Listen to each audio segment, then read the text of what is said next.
Good evening. I'd like to welcome you to this special Ulysses Town Board meeting being held on February 8th at 6 p.m.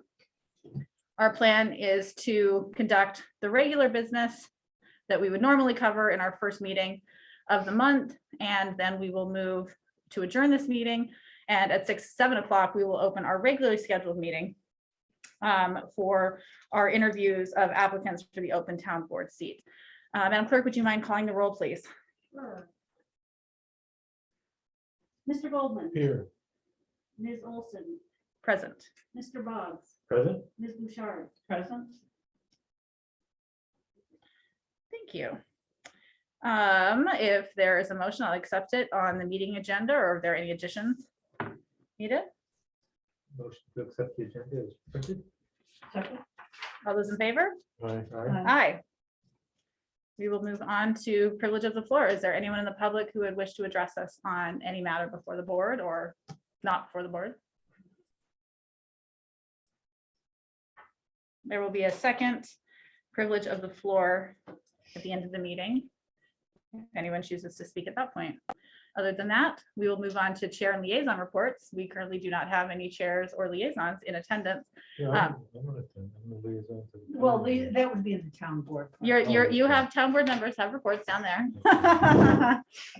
What I will tell you is that because our meeting is normally at 7 and we are meeting an hour early, I contacted all the people who regularly attend our meetings, including liaisons, and said that if you can't be at our 6 o'clock meeting, we can put you at the top of the 7 o'clock agenda. I didn't think anybody would be adversely opposed to that. Or they can, if they roll in during this meeting, I figured they could be added in at that point as well. So we will move on then to the Camp Barton update. The town board has a special joint meeting with the town of Covert and the village of Trumansburg at 6:30 at the fire hall on February 15th.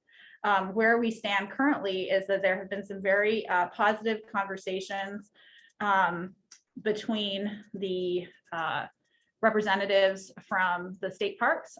Fred Bond is leading that discussion in conjunction with the 3 municipalities. We're at the position or at the point now where the state is willing to put the money up to purchase Camp Barton.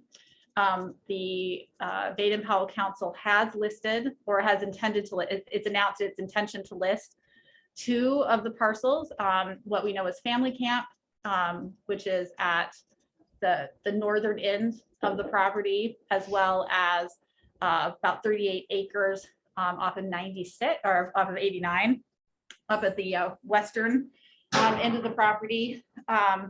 That was part of their resolution back in the fall, so that's not a change in direction, but that does provide the final approximately 90 acres. Sorry about that. It's gonna be a show tonight if I can't keep my stuff down.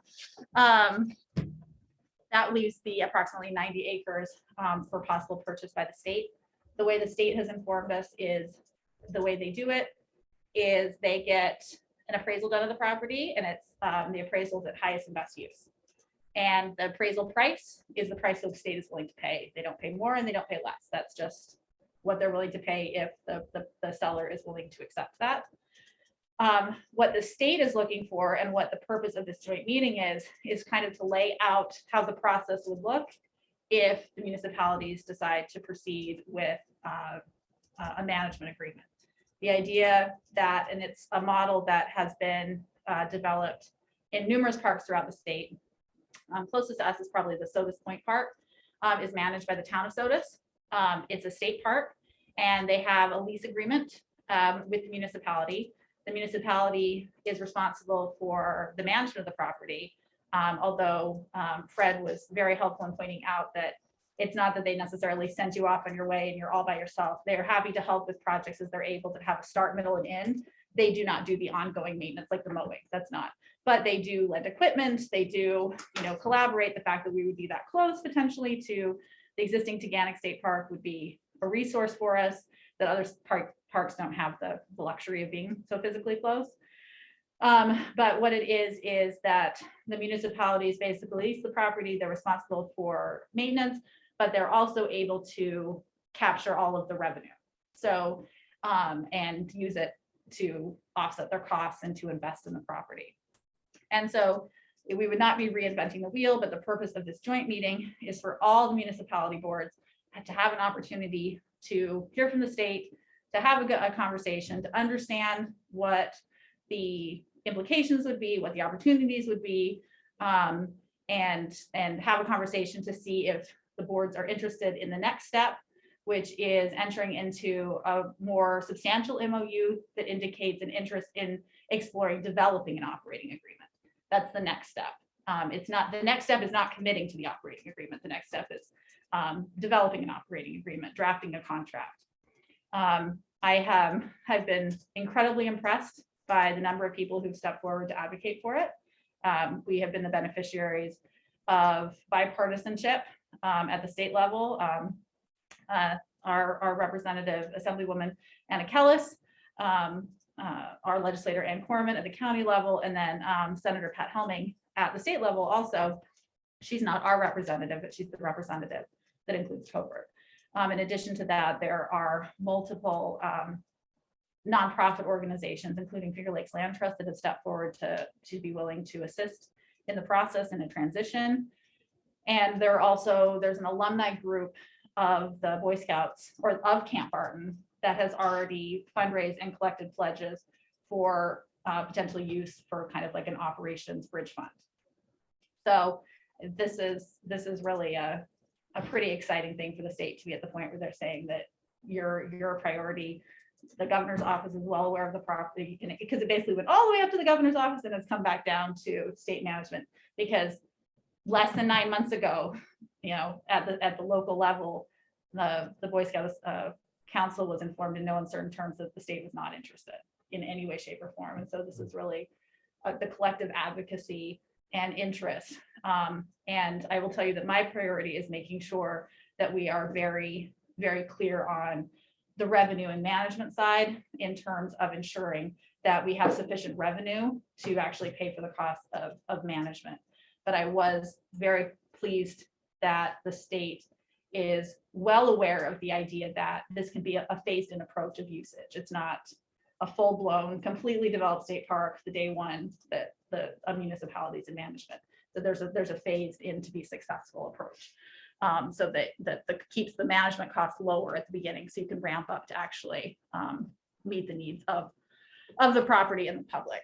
But so that's a meeting that I appreciate that you were able to indicate that you could attend. I've heard that there's a lot of interest in the public for people attending as well, and so I'm just grateful that we are even having this conversation at the beginning of the year. Were there any questions about that? Is there any chance of talking the Baden Powell Council down from selling the two other parcels? That at this juncture, no. They had made the decision, and they're sticking with the decision that they were willing to enter into a more long-term process with state and local governments on the 90 acres, but to meet I'm not saying that this is what they've shared publicly, but that they are committed to making their payments to the national fund, that they're and that they see that selling the properties, these portions of the properties, are the way to do it. That being said, the state has indicated to us that they would be willing to purchase all of the property, but the issue is that this process takes approximately about 18 months from start to finish once you hit like, yeah, we're going to do this, because you have to go through the different channels of approval process.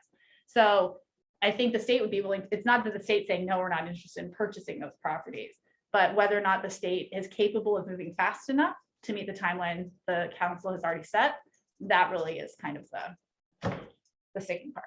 So, and there have been inklings that the state has other ways of moving fast enough, and it's using through a third party entity, something like through Finger Lakes Land Trust or Open Space New York. Those are just examples, but it's basically those can function as an entity that acquires the property and sits on it, and then it passes into state ownership.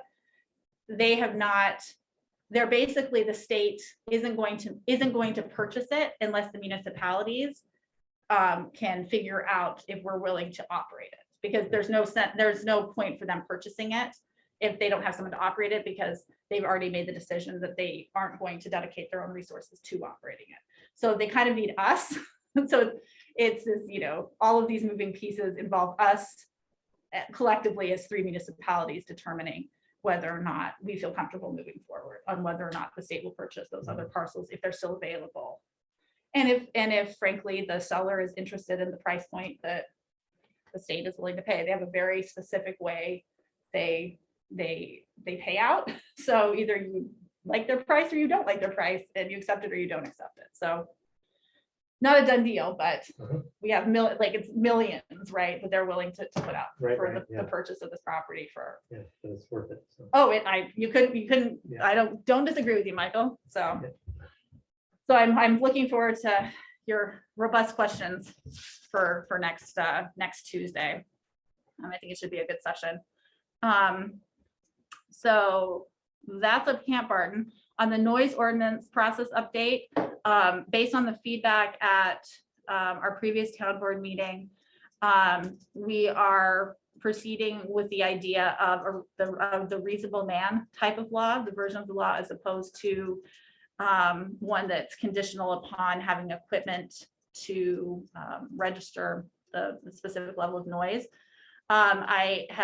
We have collected a variety of different examples of those laws, some of which have been drafted for other communities in our legal counsel's portfolio.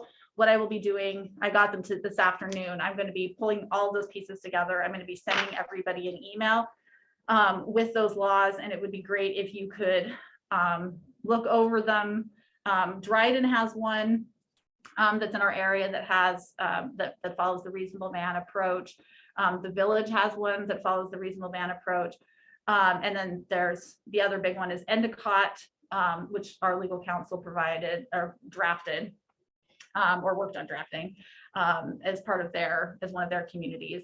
And so, look them over, see what you think about. There might be specific pieces you like in them, ways things are framed in them, or not, things you don't like. I have already had a conversation with our code officer, Mark Washburn, and collected his feedback on the version of Dryden's law, and also just his impressions and concerns. And I will be compiling that and providing it as well. And then I've asked legal counsel, I want everybody to have a chance to provide feedback, and then we'll send it to legal counsel for putting together a draft. I mean, it's not going to be an extensively long draft, that it can come back for us. So the idea would be, I will send you the laws for other communities tomorrow. And then ideally by April or February 21st, which is Monday. No, it's a Sunday. Nope, that's a Monday, right? February 20, it's 21st. That's the 2021 calendar. See, that was throwing me off. It is a Monday, Monday, the 21st. Any feedback, any thoughts you have could be collected, and then they could come back to the town board for draft form on the 8th, and then we can take as long as everybody feels comfortable with and tinkering with it or doing all of that before taking it to a public hearing, potentially.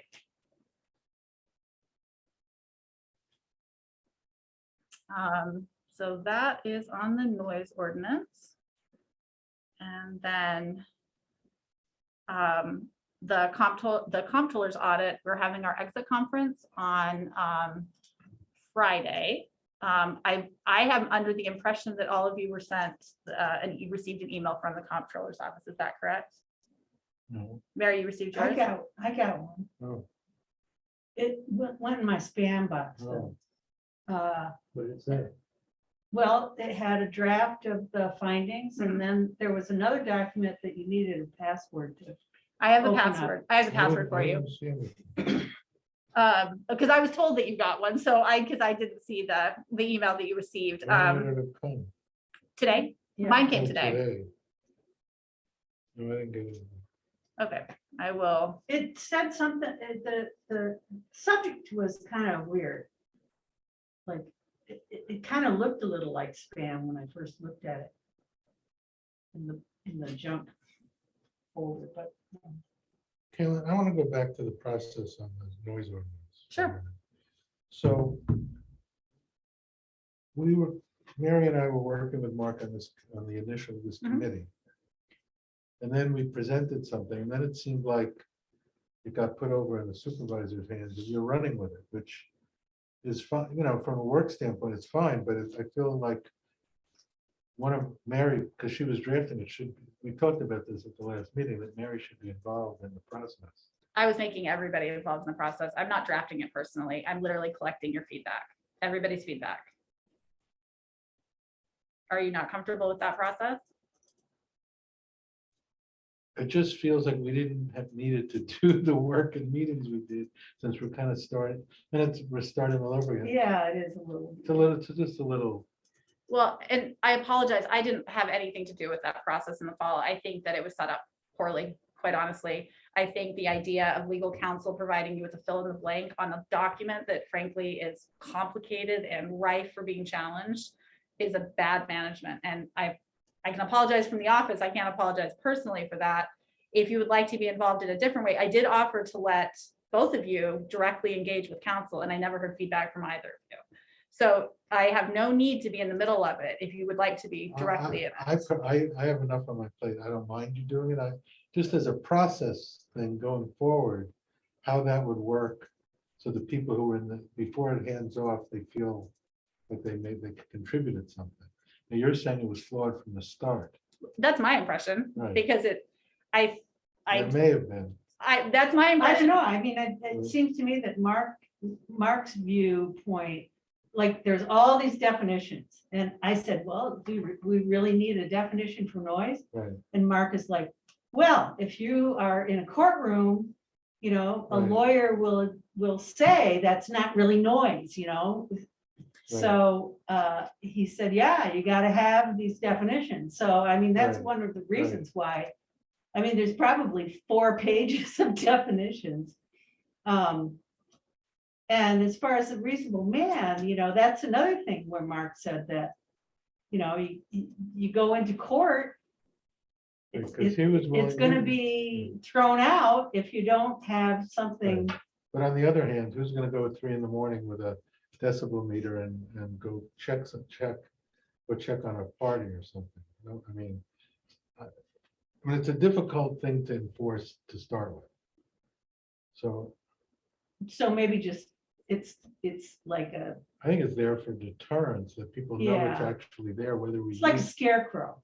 It's like a scarecrow.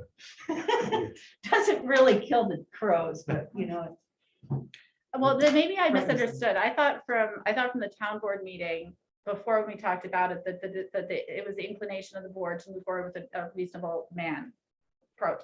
If you want to move forward with I don't know what the other version would be called, the The decibel level, decibel level. then we don't have to follow this method at all. We can go back to tinkering with the draft that was discussed, and that's I perfectly fine. prefer the reasonable man because it's on the ground more, and you know, it makes some sense. Whether if it went to court, there'd be trouble enforcing it, you know, maybe. But I think the other way is too cumbersome.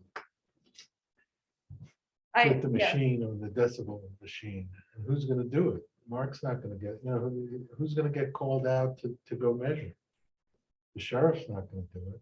At least I with don't the know, re- he said he got called out for grassroots though, this Yeah. past year, so. Noise? Maybe for camping, I'm not Right. sure. For But something. that was a limited thing. I'm just concerned Yeah. that he gets called. It's impossible to actually get a really firm thing that we could implement. But I think the ability to call the sheriff and then have them go and initiate a warning based on our law has some deterrence, Right, that'd be probably the most effective right? form of deterrence, I think. So I think we could try that and then go back, and see, you know, if we need to make it stronger. I just think it's too cumbersome to do the meter thing. I would be, if anyone wants to take a stab at drafting a reasonable man law, I'm happy to save the legal costs, because we're sending it to legal counsel to draft, and that costs money. So if a board member is volunteering to draft, I'm perfectly Well, comfortable if you with have that. you have examples of well, we got some. Well, we examples. have, 'em. I mean, Truman's or the village is like And then we 2 thought pages. we should be close to the village rule so that there's not a lot of confusion among constituents. Am I in the village or am I in the town? And how that would work. So we thought we should be close to the village document, right? Yeah, I mean, we were going to take our law and present it to the village. They were gonna run it by their attorney and, you know, perhaps I think there's adapt no- ours yeah. if it seemed to fit their needs. So now maybe we adopt theirs. Well, I think we may have peculiar things, but if we align it with theirs, then there won't be a lot of confusion. If you're on one street and the next street is town and not village, you can't have two separate, right? If one's, Yeah, well, there'll be some town things like agricultural Right, machinery yeah. or, you know, things that are not in the Right. village. There'll be some additional things. I mean, Mark really needs to be satisfied that it's enforceable somehow. In my conversations with him last week, he thought the reasonable man one would serve as a good deterrent. Okay. And you know, for him, if I don't, it is not about whether or not he wants to enforce it. That's not the question. It's whether or not our town has the ability to enforce it Yeah, in terms of going the direction with decibels. And unless we're gonna really pay somebody to be on call 24 hours a day, and I don't think, I don't think that that's probably where we are right now. It's different in a city where you have the police do it, right? Yeah. But I talked to the supervisor of Dryden, and because I talked to the other supervisors about their noise ordinances, most towns don't have noise ordinances. They're because of towns in Tompkins County. Because of some of the political issues of them being opposed, especially in agricultural areas. But the ones that Dryden's probably, I would say, most community-wise is closest to us in terms of, you know, density in a village and things like that. And they adopted theirs in large measure because of the perceived need, and also because of the limitations of, we only have 4 sheriff's deputies patrolling the entire county at any given point. right. So, you know, them being able to respond as opposed to somebody from the town of Dryden responding was another strong reason for why they went with their approach. And they also encourage people to, you know, let their neighbors know in advance of when they're Right, having a yeah, gathering. yeah, and yes, things like that to help reduce yeah. the likelihood of issues. And I will say that I was very pleased to get an update from Mark on the fact that one of the things that we were getting complaints about last year were fireworks. And particularly at the Innitiganic, because they were doing, you know, big fireworks Right. displays. They've moved to silent displays. Which is So great, yeah. that's, you know, I think that was an issue that was happily resolved, you know, in a conversation as Right. opposed to having to have a legal Yeah. mechanism. And the state or the county has a noise ordinance too, right? The state has a noise ordinance, but it relates to vehicles in terms of Yeah. like the brakes and things like And that. mufflers. Yeah. So they don't have a noise ordinance in terms of like using your property. So, so I'm happy to move in whichever direction the board prefers. If you want to provide feedback, if Mary, if you want to take a stab at drafting it, or Rich. No, I'm, you know, I didn't draft the first one that we worked on, No. and I would prefer that the legal counsel. Well, then have Nate do it. If and you we'll could take do look it at close to the village or take a look at Dryden, Mhm. come up with a reasonable approach. So what I'll do is I will share all those documents. So if there is anything in addition Okay. that you see in them, if you want to Right. review or not, Okay. or any feedback, frankly, you want. I'm just literally compiling everything that I get from everybody and putting in a document, organizing it-ish. Probably not. I'll probably just keep it separated by person because it's easier. And provide it to him to incorporate into the document. Okay, I think the reasonable man approach is far more simplistic. It does require people, the ears, a variety of ears are what determine what's reasonable. And so getting people, if you ultimately take it to a prosecution, people will have to come out and say it was You need unreasonable to witnesses, me. yeah, yeah. You have witnesses. So, But I think it's, you have to, I don't think we can go with the decibel device. So, all right, like, yeah, let's. okay. Okay, so. Sounds good. And So- then if there's an issue, you call the sheriff, is that how that is? Yeah, and so Mm. because for Mark, and that was actually one of the things that was helpful for Mark to say, he said, I might get, and periodically he does get this happening. And because I asked him, I said, how many, on average, how many complaints are you getting about noise? And he was saying, usually around an event, I can get several around a specific event, especially in the summer. But most of the year, he might get a phone call periodically about someone snowmobiling and it was loud. But he'll get a voicemail message. He won't, it'll happen on Right, Saturday. He right. gets it on Monday. That's no good. There's literally nothing anybody can do about Right, that. Even if they called, the sheriff's department, there's really Right. probably not much anybody could do about that. From an enforcement standpoint. He says he really doesn't get a lot of noise complaints except around, definable events. So does that mean that there are people who are unhappy with noise and not complaining? Probably, Sure, yeah. sure. Where they don't even know who to complain to. Exactly. But the idea is, at least with the reasonable man approach, that if it's really an issue, you can call the sheriff's department and they can Yeah, respond. Okay, And we can get that report. all right, I'm So, good with that. and follow up on it.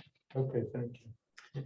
Yeah, I think if you can get Derek's opinion of it as well. Yeah. So if they are called, it's something that is common to the rest of the county, Mhm. so their officers aren't trying to deal with something from town to town. Right. Yeah. Yeah, no, that's a real, oh, and thank you for bringing up Sheriff Osborne. I heard from another, from Supervisor Howe in Ithaca, that they actually asked the sheriff to come attend a meeting or two a year and talk about the issues that they're running into in the township. And I wondered if you would be That'd interested. great, yeah. Sure. Okay, great. Yeah. I will reach out to him. Thank you for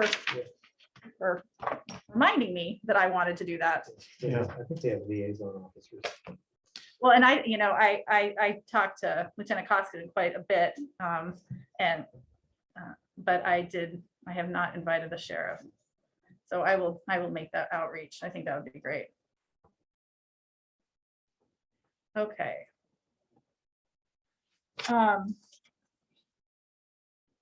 Oh, okay. So the new business. Oh, what- actually, before yeah. you go to Oh. that, I was just wondering about the audit, Yes, I'm sorry. I meant to jump back to that. I'm sorry, Mary. Yeah. Yes, go ahead. the IT audit. If at a village board meeting that I attended, they talked about TCOG Mhm. Yep. getting some sort of shared services Mhm. agreement for IT. Are we gonna be involved in that at all? So that's a request. So that's a really timely question, Mary, because one of the recommendations that first off, so I got what you received, and I read the initial report, and I've got the pin this afternoon to read the confidential one. And the reason it's confidential, so the public's not wondering, is because it has sensitive IT issues that you don't want necessarily broadcast to the people who would perpetuate inappropriate activities. So that's why it's confidential. But there are a number of takeaways that having a shared service agreement with the county would be really helpful. And in the conversation I had with legal counsel today, because it was our regular standing meeting, I mentioned that we're going to have to do an IT policy is one of the things that's going to come out of it. And we'll put this on the agenda. This was, we only got the draft report today. So this will be on the March agenda. So, but I mentioned that one of the things that we're going to have to do is develop an IT policy. And he mentioned that in Tioga County, the village of Owego, received a grant to link their computer system, because they're the county seat, so it makes it a little bit easier, but to link theirs to the county system, and the county has actually taken over most of their IT functions, because they just contract with the county to do that. And so he was encouraging us from a legal protection standpoint, essentially, to think about doing something similarly. The only unfortunate thing about that at this current juncture is that when Michelle, Carissa and I were on a call with somebody from IT at Tompkins County, Michelle actually raised the question about, is there an opportunity for shared services? And basically Scott said no. At this point, like, it's too complicated. That might be, it's too complicated, too expensive, or it's not a county priority right now. So it's my understanding from TCOG, and this was kind of a plan that was in process prior to me being in the position. The idea is to be determining whether or not there's need in the county, and I think there is, and requesting that from the county to provide that. But in conversation, what I also found out was that we don't necessarily have to, you don't necessarily have to go through a county for it. You can actually partner with another municipality. So there might be a situation with, I was looking at our neighbors to the south, and I haven't had that conversation yet, but I wondered how the town of Ithaca is handling it. They're obviously a much bigger place. I don't know if they'd be interested in shared services, but how they're addressing it, because the challenge for a community our size to meet the threshold of need, because right now we have to go through all third-party vendors, right? And so we have to do all the screening, we have to manage all the risk, and it's really hard for little communities to do that. So you raise an incredibly timely question, and it's something I would certainly be very interested in doing, because I feel like it would cross off a lot of the things that the state wants to see happen. But because it's going to be, frankly, it's probably going to be expensive for us to do. I mean, fortunately, we budgeted a little bit of money, but not much. But we're going to have to tackle these issues this year. I mean, we've already tackled some of them, and which is good in advance of the report coming out. But quite honestly, not a great report. I mean, it's unfortunate, because I think we passed with such flying colors on the financial component that the report itself shows a lot of deficiencies that I believe are completely accurate. But I wish they had said, but you got gold stars in all these other fields. They don't, But this No, is they the- don't do They that. don't They do just that. tell you what's wrong. exactly. But that's not what I want, Mary. I would like a gold star on behalf of the town before I was, But the doing anything. response to this is that we're gonna have a committee that Linda's heading. Right. Yep. And Right. so I've already, in fact, Linda's on this. She can attest that I reached out to her this week, and we're going to be scheduling. It was a time. Hey, Linda. Hello. Yes, she did. So yes, we're going to be, as soon as we have the exit interview, because there's going to be information I gather from the exit interview that's going to, help flesh out what the final reporting is. And that's, then I'll be turning right to Linda to help with. Okay. So is this something new, like emerging technologies? Because in the past, we've asked how our IT is, and we've always been told everything's great. By Uh, Jeff.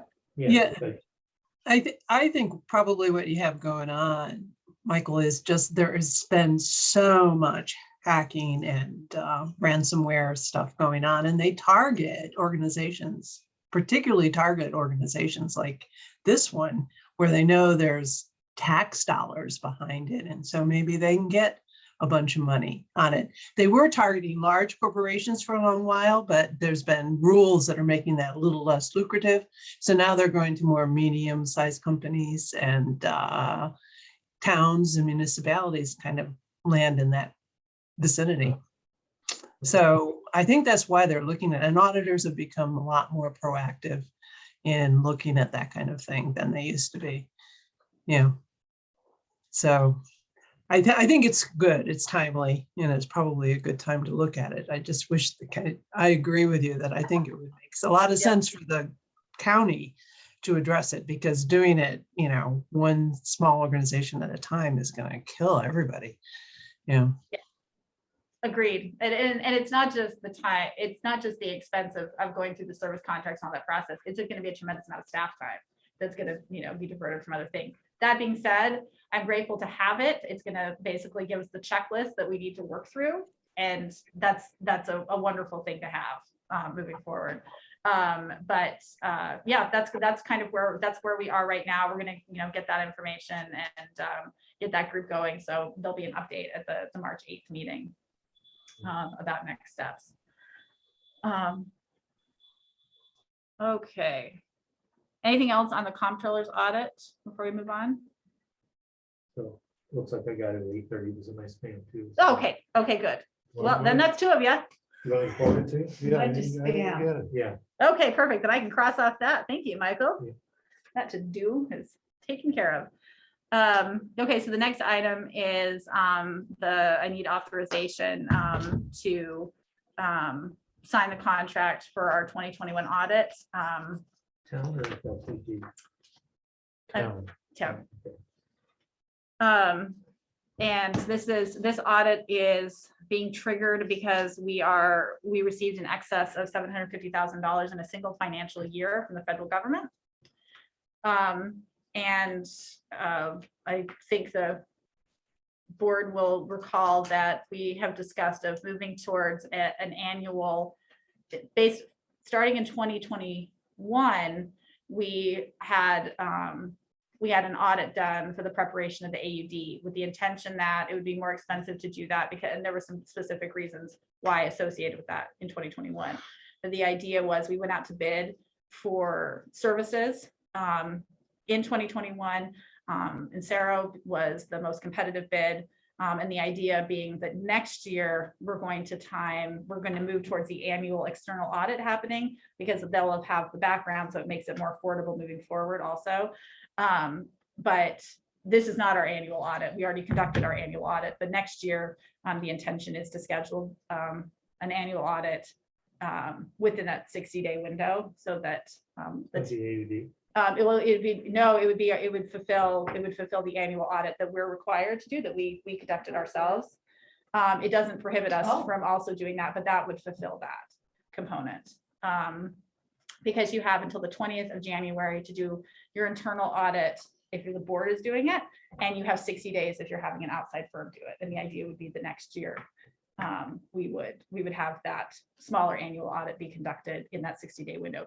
This one, though, is for a single audit that has to be prepared because of the federal funds.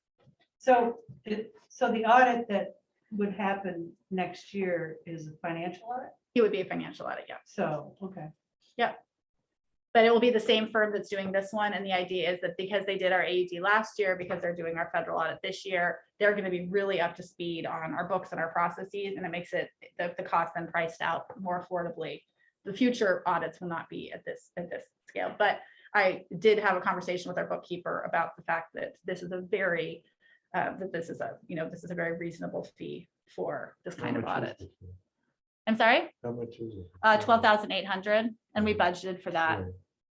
So we're gonna take on that every year.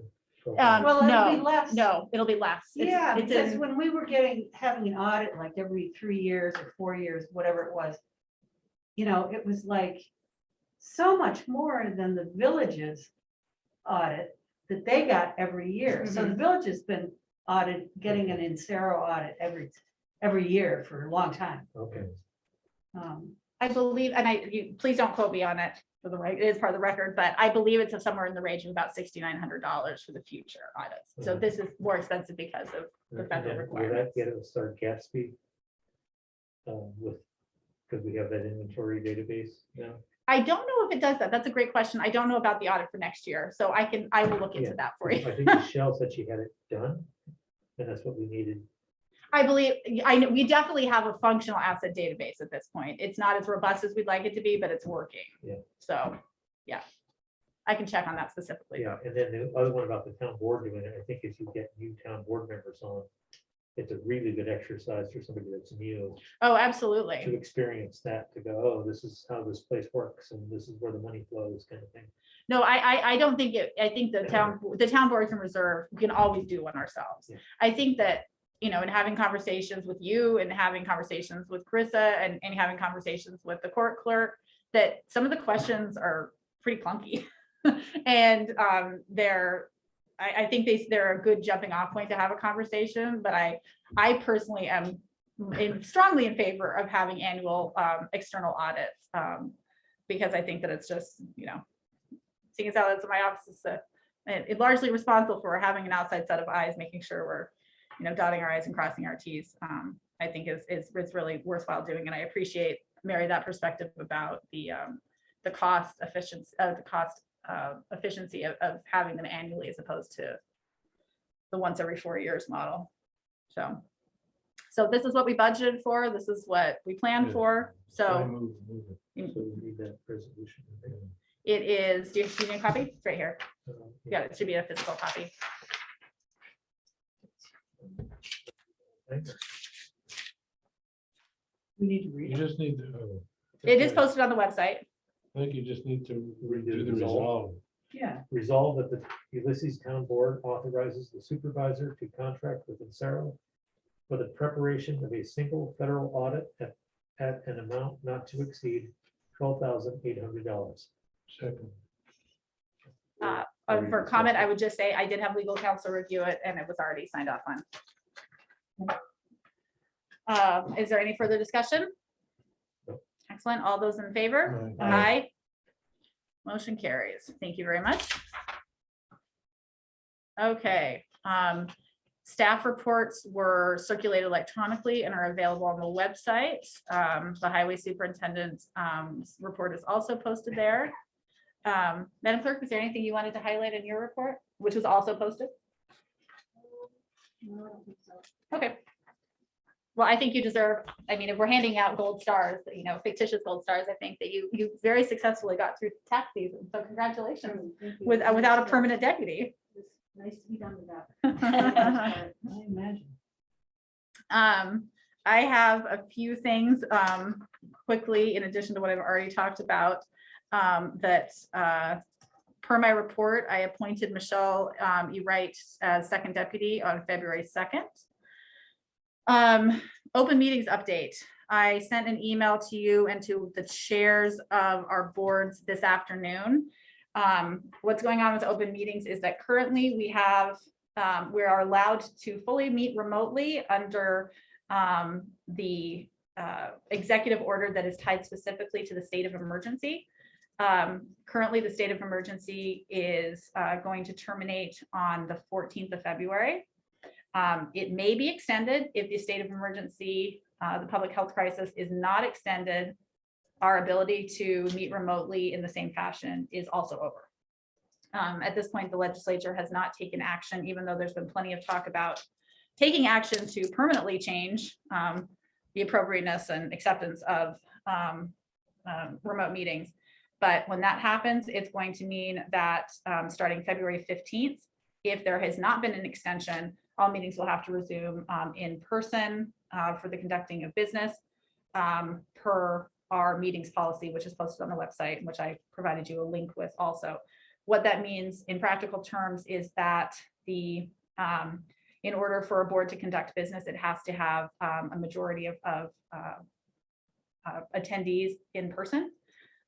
We do have the ability for minority members to participate in the meeting remotely, but they have to let the clerk know, they have to let the town clerk know at least 5 days in advance, and their address where they will be attending the meeting has to be publicly included on the public notice. And the public technically has the right to attend at that location with that person. I don't know, in speaking to the town of Ithaca, they've been doing that for years and nobody has ever visited. They had a member who was out for significant, medical reasons for a year or so and never had any company during her meetings. But technically that's why the address is posted. It means you have to meet on video. You can't meet over the phone per our policy. And so it's basically going back to business as usual. When you said minority members, What I mean by you that, didn't mean a minority, you meant just less than a yes, less than a quorum. quorum. So, yep, Just wanted to clarify.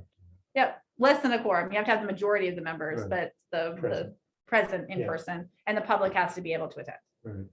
So, but you can also have and encourage people to attend via remotely from the public. So, And that also applies when we need a supermajority, right? We Yes. need 4. Yeah, yes, okay.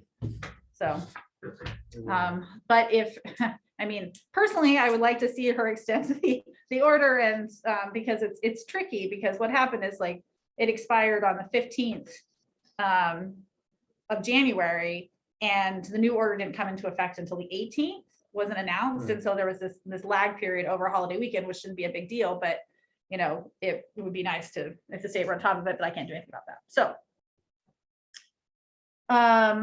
Okay, well, I think, let me see. We are having an interview with a potential town planner this week, which is exciting news. And I will keep you posted as that transpires. And Rich will be attending also. Okay, that's it for me. Does anybody else have updates? I just want, yeah, so from the planning board standpoint, we almost didn't have a quorum the last meeting. We had two, and then the third person came a little later. So we really need to get the alternates in place. So what's the process? The process is we are going to, if the board chooses to take action and appoint somebody, I'm going to at the meeting on Friday, I'm going to encourage all other applicants to consider filling those seats also, or throwing their hat into the ring, and we will interview everybody else. But I have prioritized the town board Right, and yeah. the planner, and then we're gonna move on to the, Yeah. because one of the people who applied to originally be on the planning board is now then applied to be on, be the planner, which is Right. certainly a Right. step up Right. in my opinion. So that's certainly, it's not fallen off, it's not Yeah. fallen off the No, radar. no, I just- So I would anticipate looking ahead, looking at, that's not the right It's, calendar. Yeah, we need to get rid That's of last that year. calendar. I'm gonna remove that after the meeting's over, otherwise I'm gonna keep looking at it.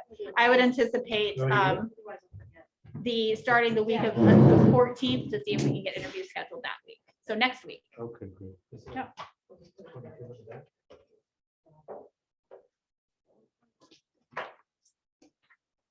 But I appreciate that because I will also, the chairs also need to do quorum calls essentially to make, because I happen to know that somebody could have attended that meeting who chose not to because they made the decision that one meeting was more important than another. Right. So I think, I always see a hand.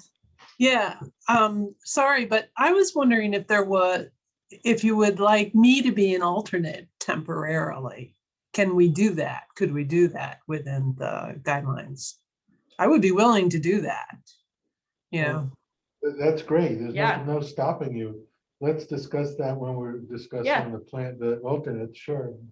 We can, Yeah. I don't think we can just say right now when to do it, because we have a process, but certainly the process could include you. yeah, just keep Absolutely. it in mind. I mean, I'm not looking to load on anymore. We do a lot around this IT thing, but to get us through till we get a good Okay. thank That's you. great. Thank you. alternate. I'd be willing to do that. I'd be fine with doing that. Yeah. Only two. Yeah, we have space for two. Yep. Is the Yeah. board full? The Board's Board full, is but full. two members just happen not to be there. Yeah. Yeah. It was unusual. Yes, sir. Anything Yeah, else? Mr. So I had Goldman? a question, in terms of the money that we have to decide how to use from the COVID money, Yes. is that, are we gonna put that on an agenda? Yes, How's it the is. That's process going of to that? go on, that is supposed to be discussed at the, because I didn't give you all my updates. That was part of it. Thank you. So we are, let me back up quickly and say, first off, do you have any other announcements? And then I will No. put those in. No, I don't. Okay, so we are waiting to close out, we're waiting to get the final sales tax numbers for December in order to close out December. That is the only thing, that and the budget the $400, or I'm sorry, the $211 budget modification. Those are the final two things that we're waiting on to close out December. And once we close out December, we can move on to January and February. So that's going to be, we're going to start anticipating being able to close out December by early March is the anticipating. We have been pestering the heck out of the county to get the December numbers, and we still don't have them. What does that have to do with the COVID one? Because we have a bookkeeper who is going into the AUD, which has to be turned in Right. within 60 days. That's being turned in on March 2nd. And from after that is when we're going to start looking at the breakdown of the money. We've allocated some money. We also need to decide how to potentially do the rest of it. But because Blixie and Michelle have been Michelle is closing out multiple capital campaigns. The cemetery bridge is getting ready to close out, as well as the aerator project are closing out. The office is very busy trying to manage those projects, and then we can turn to the ARPA funding. So we have till 2024 to spend it. So we're not behind. No, I We're just understand that. knocking those things off the agenda first. So I would say the second meeting in March is where I was Okay. anticipating that that was going to fall. Right. Take a quick look at the budget, because you're right, something. We went already over. did out, and we have that, I have that working list of the things, because we talked about a water study as one of the items. We talked about, subsequently, we talked about IT and paying for that out of Right. ARPA funds. So there's definitely, we've spent the money like 12 times, all of it in mental Yeah. expenditures. So it's just going to be a question of prioritization. We also talked about the parking lot. Oh, and then there's that parking lot, which is in rough shape. Yeah. So, but we've collected more information about that. So that was about alternatives. So that's also in process as well. So look for that, the second meeting in March. Because we're hoping to review the, oh, and but that was the reason why we're doing the second meeting in March, was that we're hoping to review the fiscal year, the calendar year at the first meeting in March. That's what the goal is for that meeting. So wrap everything up and then we can move on to spending more money. Okay. All right. Mary, Michael, are there any updates you have? The town or the village didn't meet yesterday. It's their meeting is next week, so Got it. because of the way the calendar is. Nice. Second Monday comes after the First Tuesday. second Tuesday. Any Yeah, excitement? nothing to me. Okay, excellent. Well, that was fast. Okay, so we can move on to an approval of the minutes. We had, they were shared on the website and they're also, well, they were shared on the website and I also shared via email. They're the public hearing on local law number 1. The town board, that was on the 25th of January, the regular town board meeting on the 25th of January, and the special town board meeting on the 28th of January. Were there any alterations or requested? To Chris's, I didn't have any. Not me. Okay. Then I would accept a motion. I batched all of them in the resolution, so resolve to approve those meeting minutes as outlined, as presented. Yeah, make that motion. Second, Second. any further comment? All those in favor? All right. Aye. Excellent. Okay. So we have a final budget modification for 2021. And this budget modification relates to, we sold more water than we originally budgeted for, to the tune of $211.18. So the budget modification is showing us collecting the money and allocating the money. So I'll make a motion to accept. This is substantial. Second. Excellent. Any further discussion? All those in favor? Aye. And then the final. I just had a question. Yeah. When we're going, so there were a lot of invoices for basketball coaches and Mhm. so, but we pay that, but then do we get the Yes. revenue on Yes. some? Because when we sign the vouchers, we don't see the revenue side. Right. We And just see the expense. And the way the basketball program is the only program where this is triggered, because a lot of the expenditures for basketball happen in December and the revenue is collected in January. Mhm. So they had to buy things Right. and then we pay for them, kind of thing. But yes, the fees cover the cost of doing business, basically. And we will be getting I'd like to yes, see a report on that. exactly. And that is in process. I knew that's where you were going. Okay, so payment of claims. I had trustee folk review them. If you were comfortable, we can, Well, I will make a motion. that We some questions? accept the budget. Accept the. Payment of claims. So Payment the of full claims, one, the full one is Oh, on yeah, is on your please. little handy dandy Yeah. saving paper.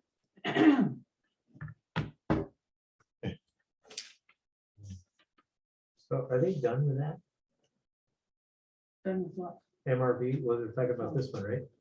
So MRB for the aerator project. Yeah. The only thing that still has to be taken care of, and it's handled under the warranty, is the putting down of the non-skid material when there's not snow. Right, I'm So, talking about MRB because they, everything that guardrail was like a simple thing, mhm. you know, and why it took for 7 hours for them to review, you know, a bunch of pipes that are bolted to a tank is. Like, why? Well, I did sign the paperwork today that basically closes out the project with the exception of that non-skid material. We don't know. Yeah, yeah, I just like, my God, just finish it already. Yeah, yeah. Okay, So Mary, did you make a motion? Yeah, that we approve the payment of the, Second, Okay, any Please. discussion? Hmm. Okay, then I will accept then all those in favor. Aye. Aye. Thank you very much. Well, oh my goodness. You have, oh, no, we have privilege of the floor, oh, wait, sorry. one thing before Yes. that. So when I was going through the vouchers, a lot of the line for the supervisor said see attached, Uh-huh. but it didn't have anyone's initials there. So it's on the form itself is signed. Okay. So that's where I had the same question because I'm like, Right. where's this? Because a lot of them are not my vouchers, so I don't sign them. Right. So Chris, is that Carissa correct? signed a bunch of them too. I don't know, I'd have to see one. to know Okay. exactly what you're talking But about. just, there was a few see attached and there was an invoice inside of the bottom of the page or something. So I assumed you signed that one. But shouldn't we sign the cover one too? Shouldn't, well, That'd be sometimes initial it's like also. Scott who signs the one on the back. And usually the see attached things are Scott give. but there was, right, but who signs? Aren't we supposed to have the supervisor sign and then the two of us sign? So I only signed the things that, so I can't sign for Scott's things. Then he So- should sign. Right, and he signed on the doc, we can double Oh, 'cause check, but he signs on the didn't documentation when come he in submits here. it. Because he wasn't here when the report was put together. Right, So he signs it when he gets. it. right. Okay. And so he's saying that, yes, he validates this Right. expenditure. And you, somebody else wrote see attached. Yes, Yeah, that's me. Okay, I understand. I tried How to long have sign, you been doing this? well, I I'm tried just to sign checking, you all know? of them and was No, informed that I no, needed to but, stop you know, because they were mine. Just checking. Okay, we have moved on to privilege of the floor. Is there anybody in the public who wishes to address us on any you can really do about anything, but we are going to have a special meeting just on the applicants. But you're welcome to We speak. don't have a privilege of the. You're right, we do floor not have a privilege of the floor in that, On that agenda. but it is almost 7. Is there anybody from the public who would like to address us on this or any matter? I'm not seeing anybody jumping up and down. So I will assume that we do not. So Well, we have two clocks that are really not the We're right not time. saying. the same it is time. 6:59. 6:59. It is That 6:59. one needs to be fixed. Perfect timing. Okay, so may I have a motion to adjourn? Move to adjourn. Second. Okay, all right. well, that was very timely. Thank you. And you, well, now it's 7, so if anybody needs to take a quick 1 minute break, we could do that, but I think you look like you're in good shape. Thank you, Michael. There you go. There you go. That's the aptitude test. Let's get it drops as soon as I sit down. Okay. Excellent. Getting crowded. It is. Nice to It's see. controversial. It's like an infield. meeting. Okay.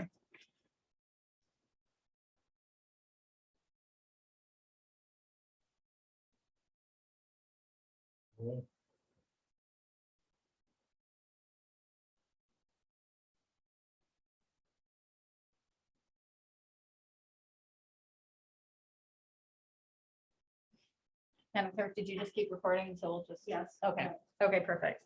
Well, then at 7:01, I'm going to call the regular meeting of the Town of Ulysses Board to order. Madam Clerk, would you mind doing a roll call? Sure, Mr. Goldman, Present. Ms. Olson, Present. Mr. Boggs, Present? Ms. Bouchard. Present. Excellent. And I would like to welcome everybody to our regular meeting. And the purpose of this meeting is to interview applicants for the open town board seat. I will ask if there's a motion to approve the meeting agenda. Motion to approve the agenda. Would you like to add something? I was just wondering, should we have a public comment period, If you'd like, we can certainly add a privilege of the floor. If that's maybe after the interviews? Yeah. after the- Sure. Is that amenable to everybody? Okay, we will add that as item number 4 and move adjourn to number 5. Excellent. Okay. With that amendment, do I have a motion to approve the meeting agenda? Motion to approve. Second, Second. all those in favor? Aye.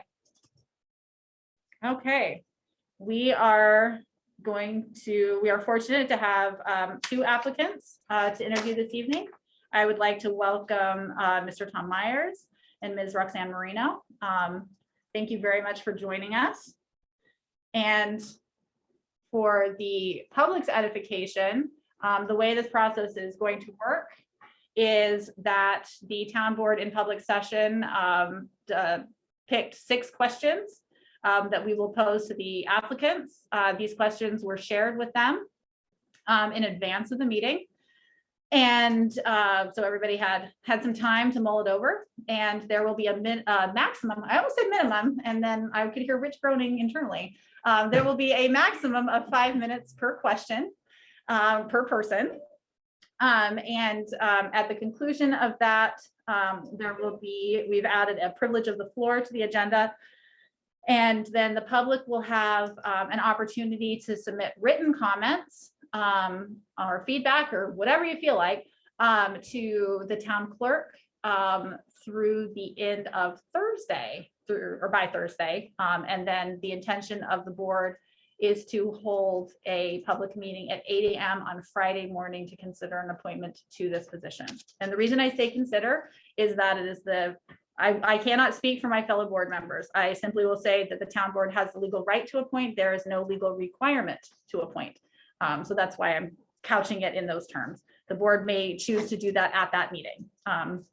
So that is the kind of some of the notification process. So we are going to move to the questions, the 6 questions that were presented to the applicants. We are going to take turns. And it is going to go in alphabetical order. We benefit by having 2 M's, so that we will have to move on to the second letter of your last name, and we will take turns going back and forth. So the first question to Ms. Marino is, please tell us about yourself and why you're interested in this position. The timing? Who's gonna time? I can time. Am I supposed to start? Yeah. Okay, well, thanks for the opportunity to talk with everybody tonight. So about myself, well, I've called the town of Ulysses home for the past 35 years, which is far longer than I've lived anywhere else. My husband and I raised our daughter here. I have degrees in chemistry and ecosystem ecology. I'm currently employed as a senior research associate at Cornell. My work focuses on water quality, influence of land use and nutrient inputs on aquatic systems, greenhouse gas footprint analysis, and the implications of energy choices on that. I'm interested in serving on the town board because I care very deeply about this place. For nearly all the time that I've lived here, I've been involved in local government and community activities, both as a volunteer and as an elected official. I served on the town board from 2005 to 2008 and as town supervisor from 2010 to 2013. And for the past several years, I've been on the Ulysses Philomathic Library Board of Trustees. As I listed in the application materials, I've represented the town as a volunteer on several advisory boards and organizations, such as the Tompkins County Recreation Partnership, the Tompkins County EMC, Water Resources Council, and the Cayuga Lake Watershed Intermunicipal Organization. I have a breadth of experience in all aspects of town government, including planning and zoning, as well as budget and administration. And I feel that I would complement those of other board members and town staff. skills. I have attended the majority of the town board regular and working meetings over the past several years, and I'm familiar with most all of the issues and work plan priorities the board is or planning to be working on in the coming year. A major item in particular that I continue to be very interested in and believe that I can make a strong contribution to the board with is a review and revision of our 2009 comprehensive plan, which is overdue and indicated by the board as a high priority to begin in earnest in 2022.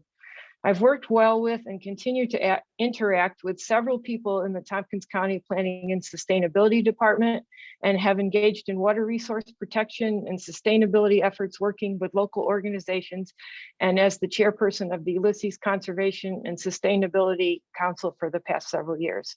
I have a longstanding interest in and demonstrated commitment to our town and to the broader community. And I would bring enthusiasm, expertise, a detail-oriented approach, and a somewhat unique perspective from my past experiences working with many different elected officials, town staff, and volunteer organizations. I fully understand the time commitment required, and I am able to meet it. I'm really inspired by the opportunities as well as the challenges that our town government will have in the coming year, and I would welcome an opportunity to help meet them as a town board member. Thanks. Thank you very much. Mr. Myers, same question to you. Please tell us about yourself and why you're interested in this position. Unmute, Tom. Oh, Tom, we can't hear you. Unmute.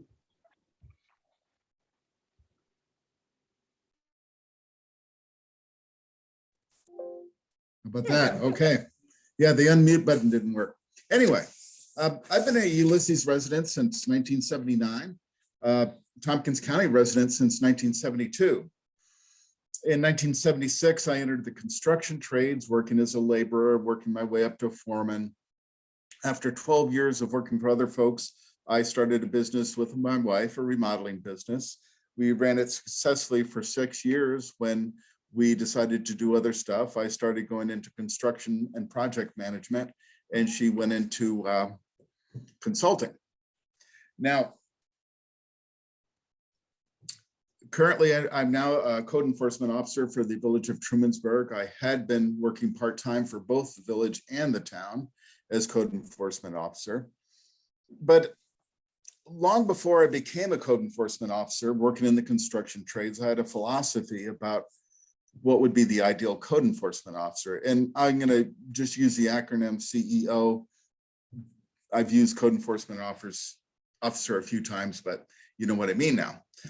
And that was, I'm in the position, or whoever it is in the position, to help people understand how to meet code and maybe what happened, why they didn't, as opposed to punish them for it. And now I get to live that ideal that I had set so many years ago. Really thrilled with that. I like the outdoors, gardening. Ulysses is a great place to enjoy the outdoors, gardening, any time of year, really. All this snow is wonderful. I just saw some friends post stuff about sledding on Rice Hill. I haven't done that in a while, but I'm glad to see folks are still doing it and their kids are all excited about it. I spent a lot of time at North Point at Teganic. My hobbies include woodworking, planting, and insect identification, which might be a little geeky, but that's okay. I like it. And I really love to play volleyball. And part of that is organizing team sports and tournaments. I really like bringing people together, having them work in cooperative manners. And, you know, it's a competitive sport for sure, but it's also a team sport. And it's essential that everybody work together well. And all the teams I've captained throughout the years, that's one of my big emphasis. I have many skills and knowledge sets that I think could really help with the town of Ulysses. I'm eager to apply them. With the village, I've worked on the zoning and comprehensive plan update. I'll give a little bit more about that in the last one. It's more why I'm interested. I would like to contribute that knowledge, that experience to the town. I'm at that time of my life now where I can accommodate the dedication and of time and energies and thought to the town. Earlier in my life, that wouldn't have worked out well, but before I put it in the application, I had a serious evaluation, and I feel that I could do that. So a fun fact is that for every board member except for Mary, I've directly worked for as a code enforcement officer. I did for Mary on a project at her house, but I dealt directly with a contractor and never met Mary. But that'll give you a little basis to judge how genuine I am, how I work with other people. And I'm pretty consistent there. But thank you for giving me the opportunity to apply for that. And I'm really also happy that a few different people applied for the position. Sometimes that's not the case, right? But thank you. Thank you very much, Tom. You are up for the second question, which is, what strengths do you bring to the position? Well, firstly, I care deeply about the town of Ulysses. I love the diverse nature of the residents, the businesses, geography of the town. I'm a very careful reader. With the work I do in code enforcement, it's essential that I read through the documents I have to work from thoroughly, understand them thoroughly before I attempt to put them into use. You can imagine if I skimmed something over and was just came in there saying, you got to do this. And then somebody looks closer and said, oh my gosh, you're wrong. And I don't mind admitting being wrong, but I care not to be wrong. I'd rather come in knowing what I'm doing right from the start. I readily communicate with a wide range of people throughout my business career, working career. I've dealt with everybody from a really green laborer just out of high school to other code officers, to property owners, to project managers. And I have to be able to communicate with them on their level, not talk down or look up to them, but eye to eye, say, we understand the same thing. I understand what you're looking for. You understand where I'm coming from. And it's, not just code enforcement. It's as a carpenter, as a foreman, as a project manager. I'm very patient. I'm a careful listener. When I'm in a conversation with folks, I tend to let them speak first and listen to their perspectives. Then many times I'll paraphrase what they've said so we can agree that I understood what they're talking about. I place a really high value on effective communication in my work throughout time. In the building trades, if you make a mistake speaking, that can add up to dollars. And, there's a big penalty for losing money in that trade.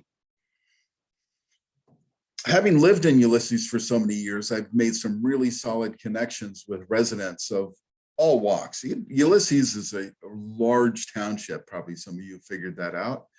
And lots of diverse people there. And it's really neat to meet them, maintain friendships and relationships with them.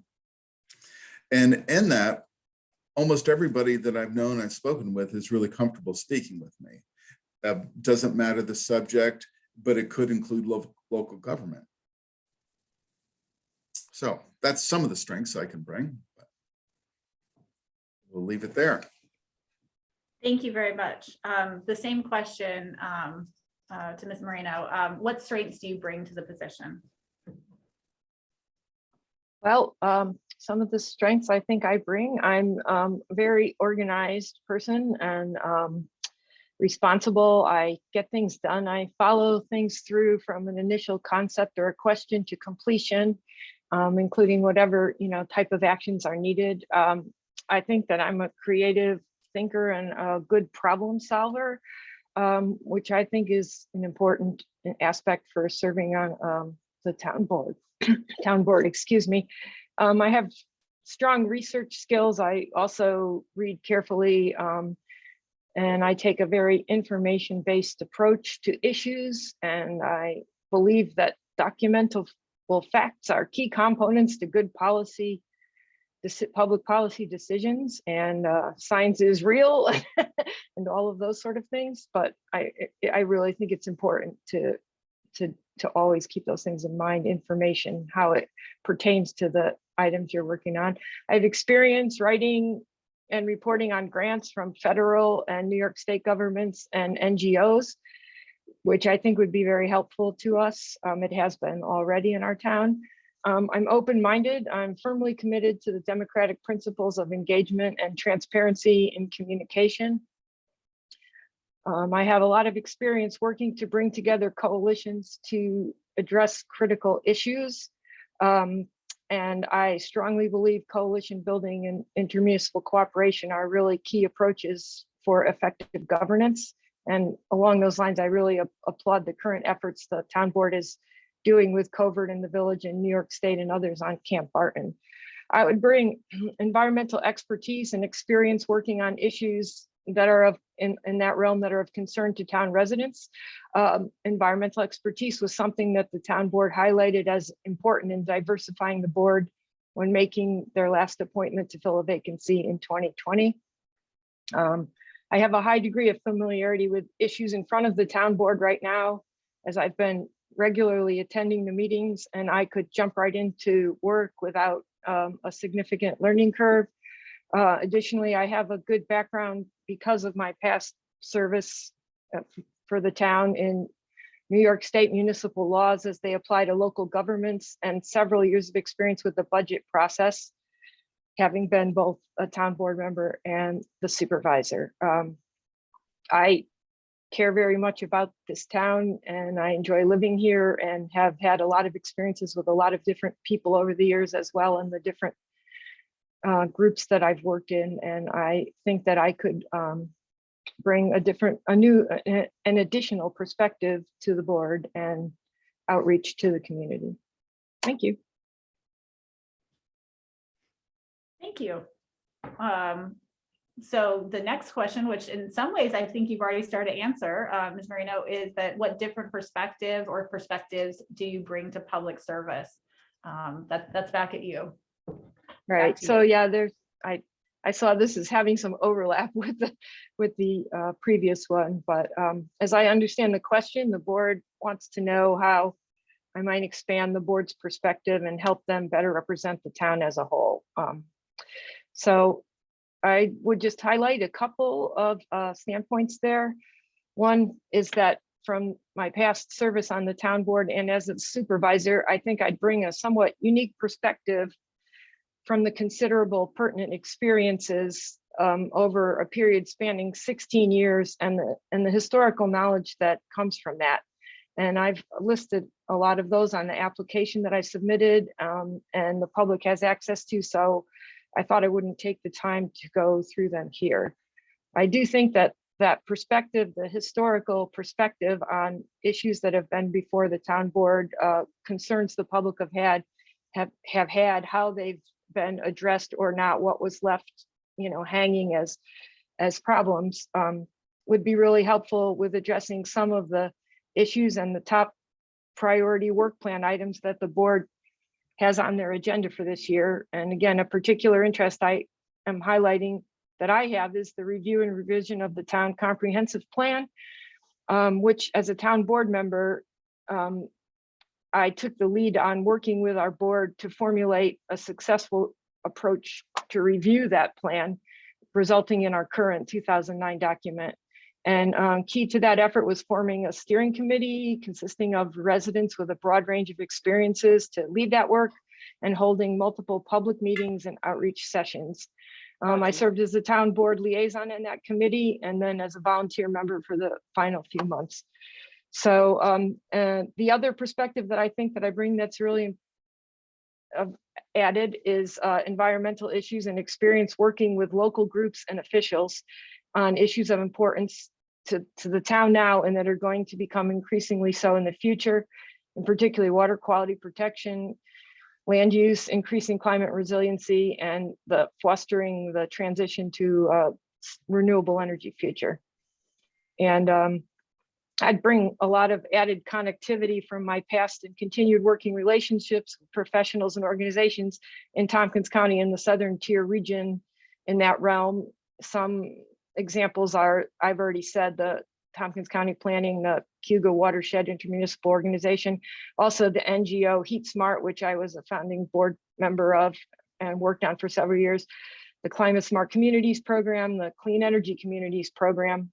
And it's likely that grant opportunities are going to be coming along as part of the New York State actions to implement the CLCPA, the Climate Leadership Community Protection Act, such as incorporating sustainability and climate resilience into comprehensive plans.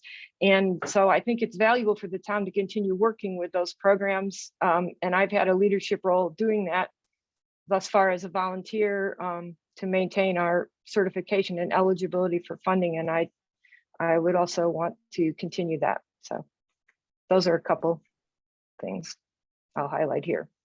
Thanks. Thank you. Same question back to you, Mr. Myers. What different perspective do you bring to public service? Well, for most of my working career, I've been a wage earner. The highest degree I've tried for is a high school diploma. Throughout my life, I'd had an emphasis on learning though, and using that learning to make my life and other folks' lives better. Certainly all sorts of challenges associated with that, but there were a lot of opportunities too, given the nature of Tompkins County and the educational institutions here. If you want it, you can find new things. Lots to learn. I have held all sorts of certifications for lead and asbestos, a risk assessor. I could delve into that a little deeper, but it's probably not necessary. But it's an EPA certification that requires quite a bit of study and learning and awareness of different hazards in the built environment. In 2013, I moved my mother from Denver, Colorado to the Ithaca area because she had Alzheimer's, put her in a facility. Learned a whole lot about the disease at that point. I have gained such a greater understanding of folks that have memory disabilities. One of the things I looked into was a concept called cognitive resilience, where you establish new neural pathways by learning new things. And the more established neural pathways you have, the less opportunity there is for the disease to debilitate you, because if it takes out one thing, there's another pathway with something else. And the more you establish, the better off you'll be. And I find that makes me understand people better, get along with them, more insight into the particular situations that we're in. I really try to work with other people to make things happen. I think I talked a little bit about that earlier, not just use my authority. So I've talked about being able to work with people of all sorts of different abilities and interests. That's perhaps that's not a different perspective. I have to make assumptions about you folks to say what kind of different perspectives I would have been in. I've worked with all of you a little bit, as I said, but not a whole lot, probably enough to give you an idea about me and an idea about you.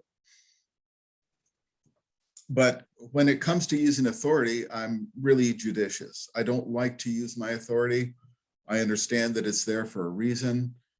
All the time at our trainings, we get lectures, we being code officers, about don't abuse your authority, listen to the other people, try to work with them, don't just come in there with your guns a-blazing. So part of my philosophy on that.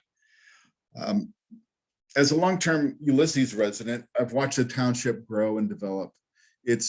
When I first moved here, it was bedrock Republican, really conservative, and things have changed dramatically over the years. I've had peripheral involvement in political organizations and other volunteer work, nothing substantial, but over a continual basis over the years, where I feel like the little time I had, I could give back to the township, the folks that live here. And having that long range perspective really does help me think about what may be best for the township. It'll help influence my decisions I make here as a code officer and, you know, hopefully as a town board member. Thank you. Thank you very much. Okay, Mr. Myers, you are up next for the next question. Please give us an example of when you had to come to a decision with other people that you didn't agree with. What happens if you feel very strongly about something and someone disagrees with you? How do you manage that? Well, the first thing is make sure everybody's clear about what the disagreement is. Work out the things you agree about. And when you find a spot where you disagree, pick it apart a little bit, find out where it is, and then experiment with solutions. Act like everybody's on the same side. I've read a bunch about how to work with people who disagree with you. One of the things I really like is you find something positive about their position is or their side, some aspect of it, and say you agree with it. Wow, this is a really good point.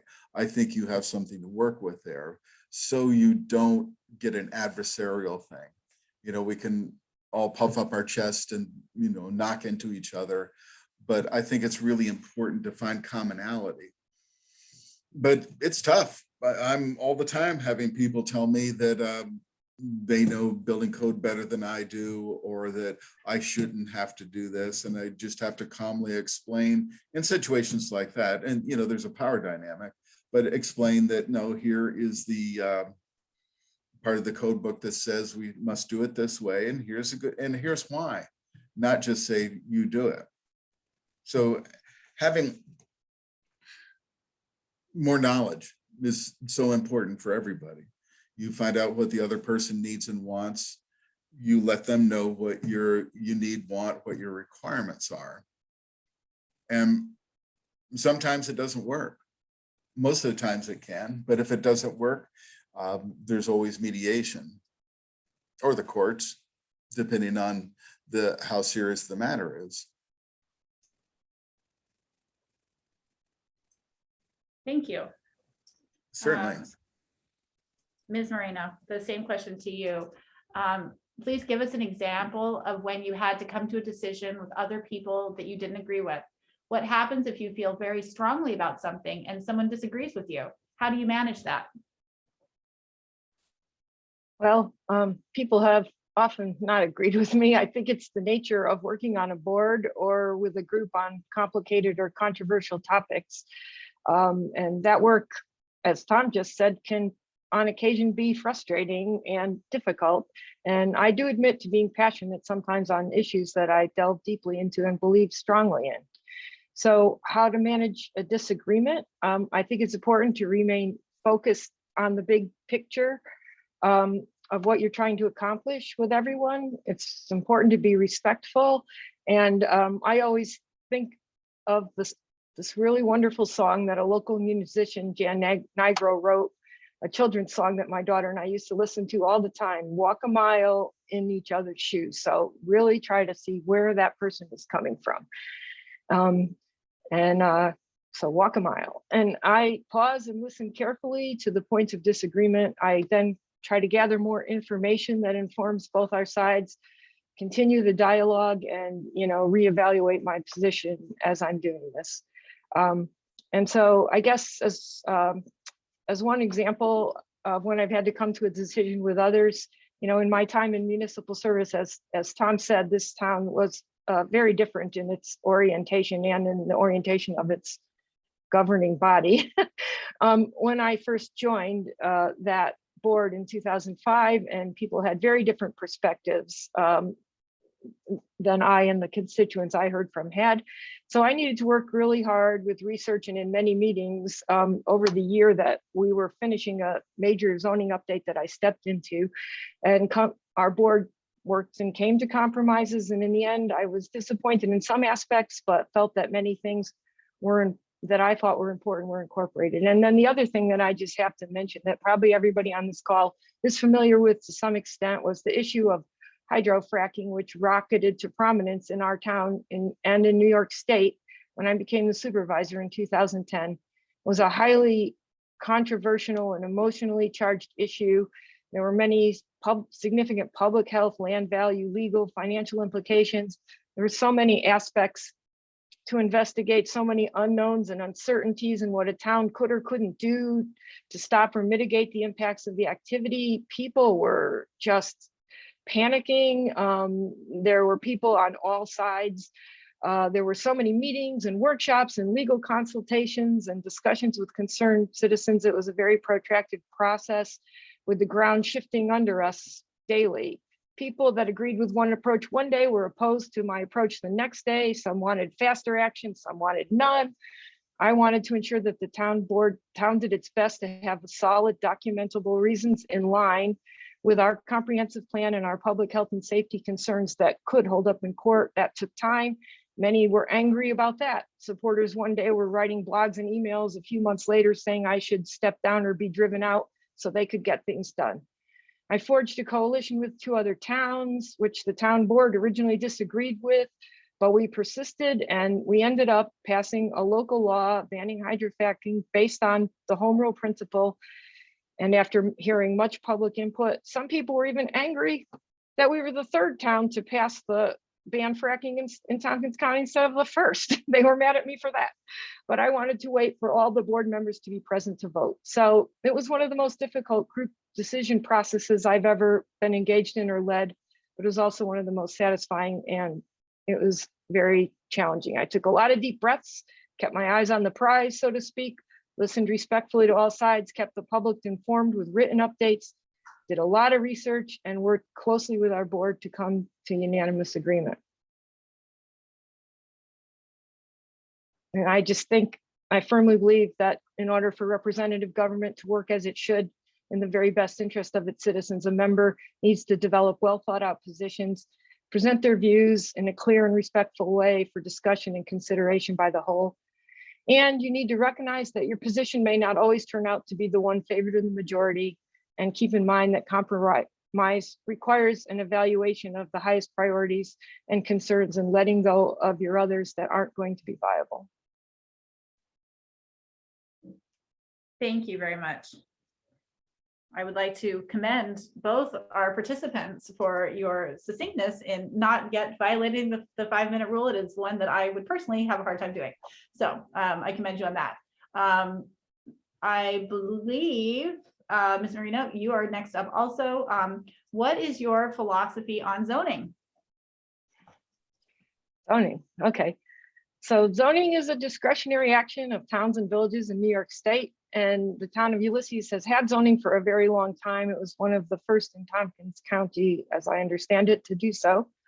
And it is part of the reason that we chose to move here 36 years ago when we looked around at the different towns, in addition to just the really natural beauty and rural nature of the town. Zoning allows some predictability in knowing what might impact the use and enjoyment of your property, as well as future growth patterns and priorities in the town for land use and conservation. Municipal home rule gives towns the authority to pass laws to affect public health, safety, and welfare and protect natural resources. And so that is kind of the umbrella under which zoning is considered. I've always believed that zoning is an important action that towns can take, and that regulation should be carefully considered and regularly evaluated.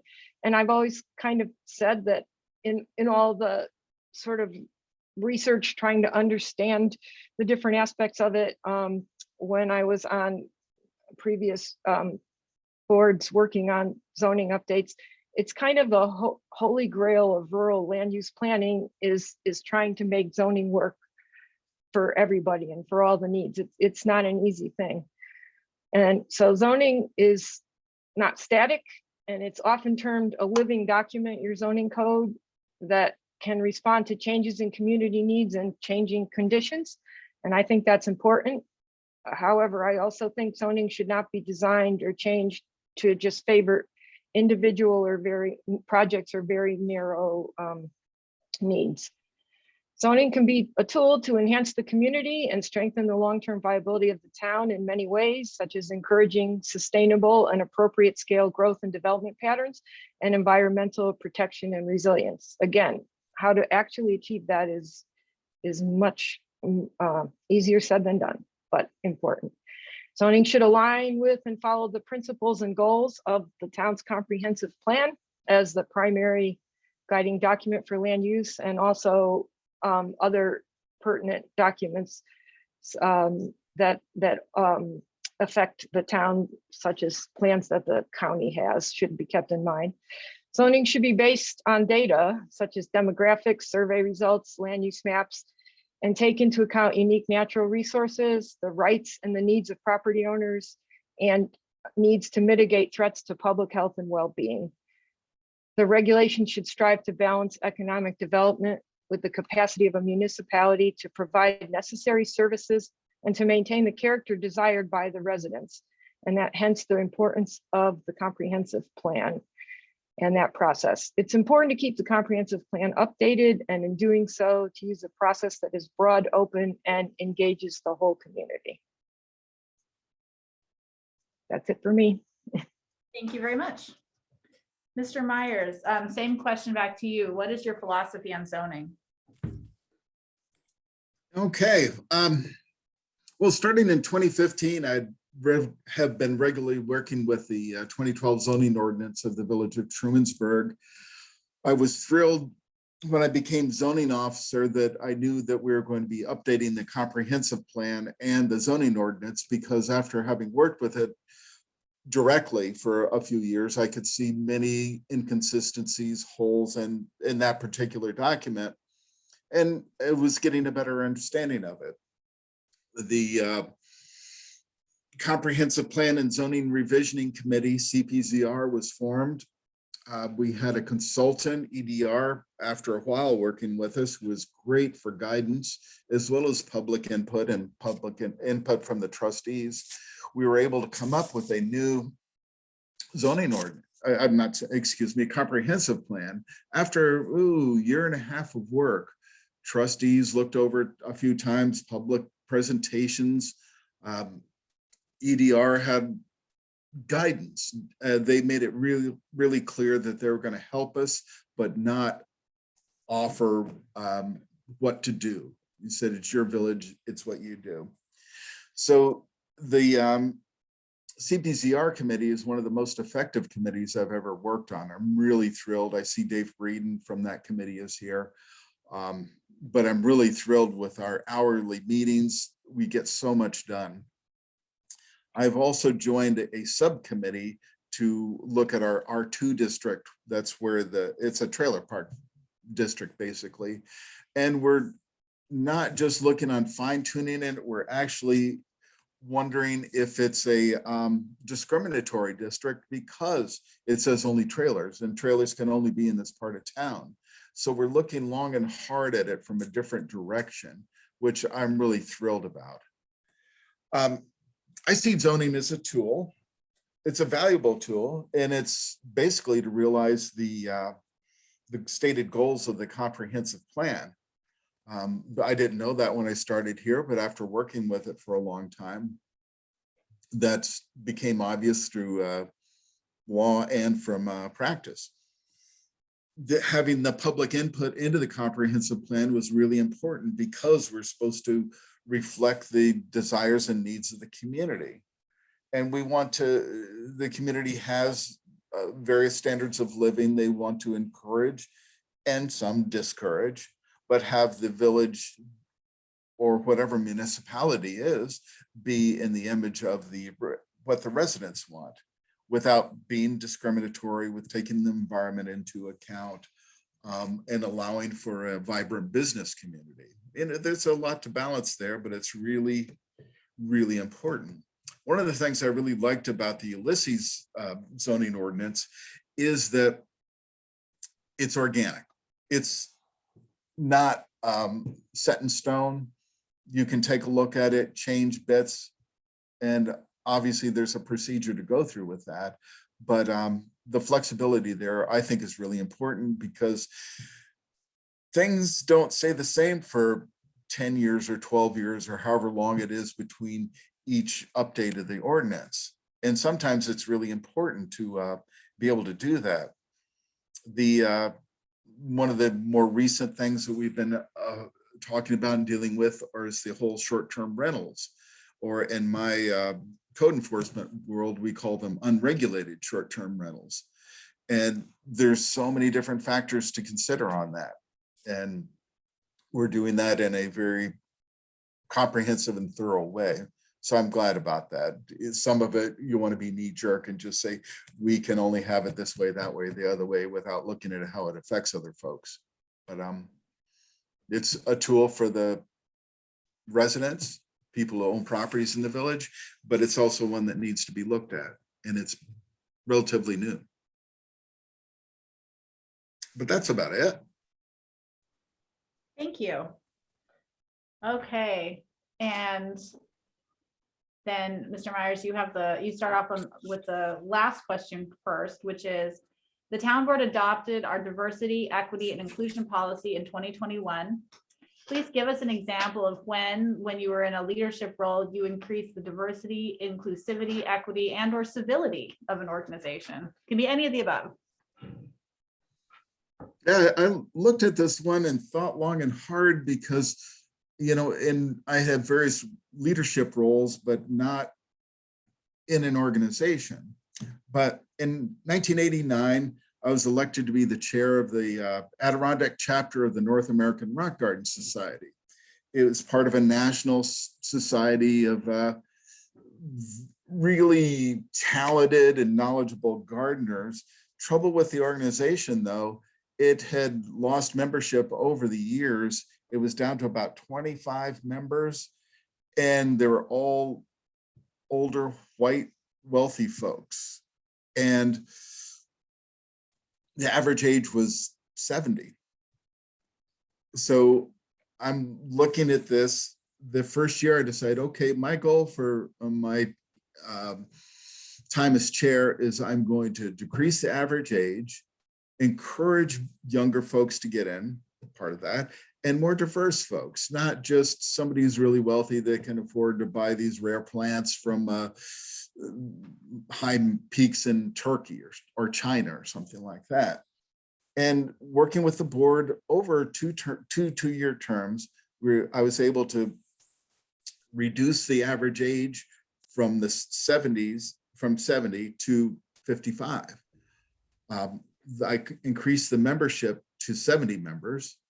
I was thrilled with that. Everybody was thrilled with that. So that increased dues and stuff. But one of the best things was that there were younger folks, folks of color, folks of different ethnic, religious, also just a wide variety of backgrounds. You could imagine the old Protestants in the chapter beforehand, and the older members did not get alienated because they're a wealth of knowledge. It was really important to keep them. So instead of having a few people snuffing at the younger folks because they didn't pronounce a Latin name the way it should be pronounced, we had a group of folks learning new things, folks contributing what their knowledge was, what their experience, what their strengths were. And so it was just a huge success all around. I was thrilled with that. So people were more civil. There were more more diversity in the chapter. And it's not like town government or anything, but it is human interaction. And I always like human interaction to go well and be happy and not worry about peripheral things.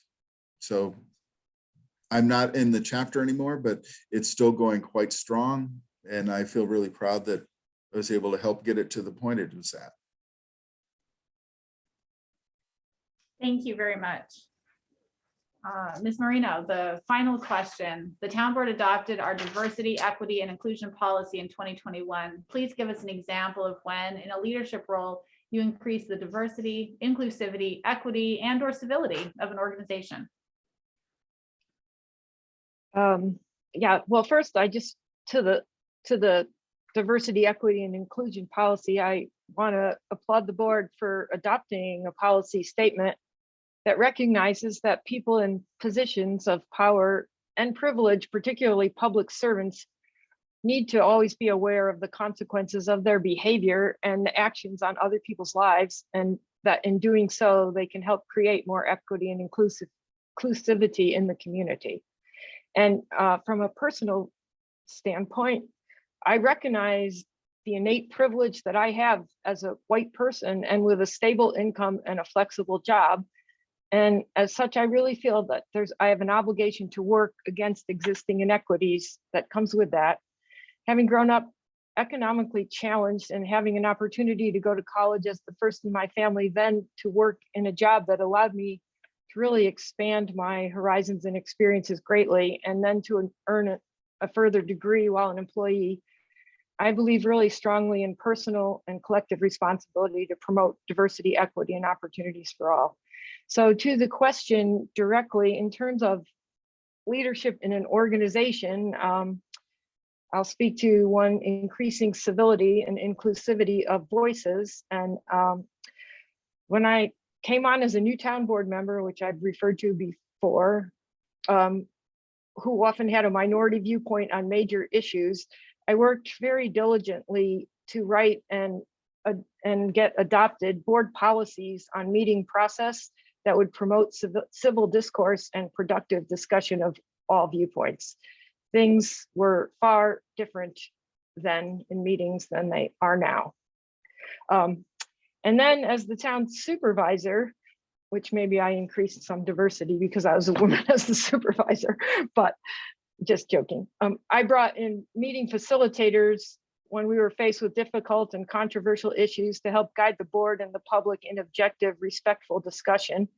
And I met regularly with other elected officials or members of the public who disagreed with the positions taken by me or by the board, to listen and to try to understand the underlying concerns and find common ground to resolve the conflict.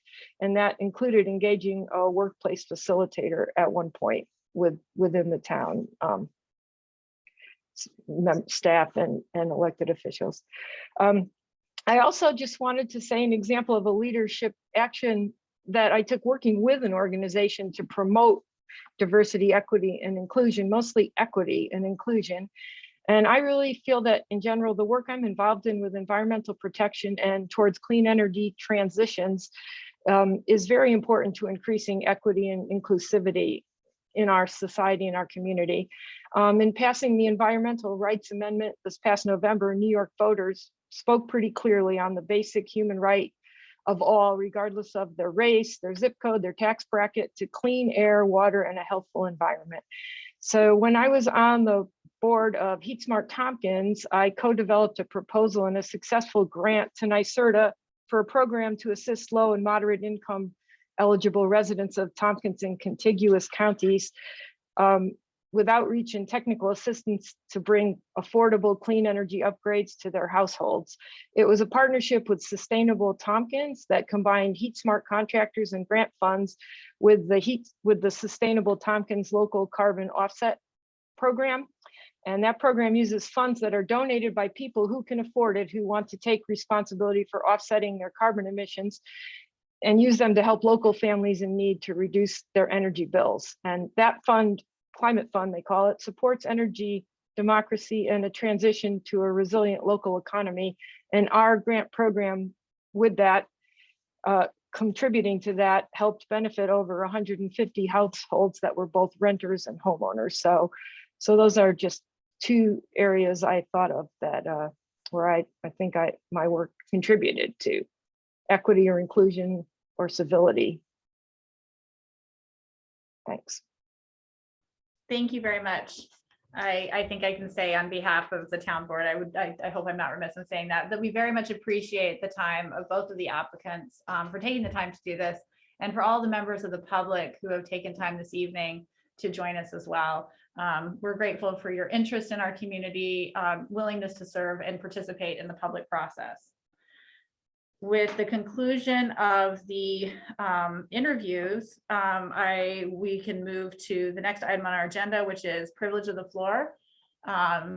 Please indicate if you are interested in making an up to 3-minute statement on any issue that you would like to address the town board on.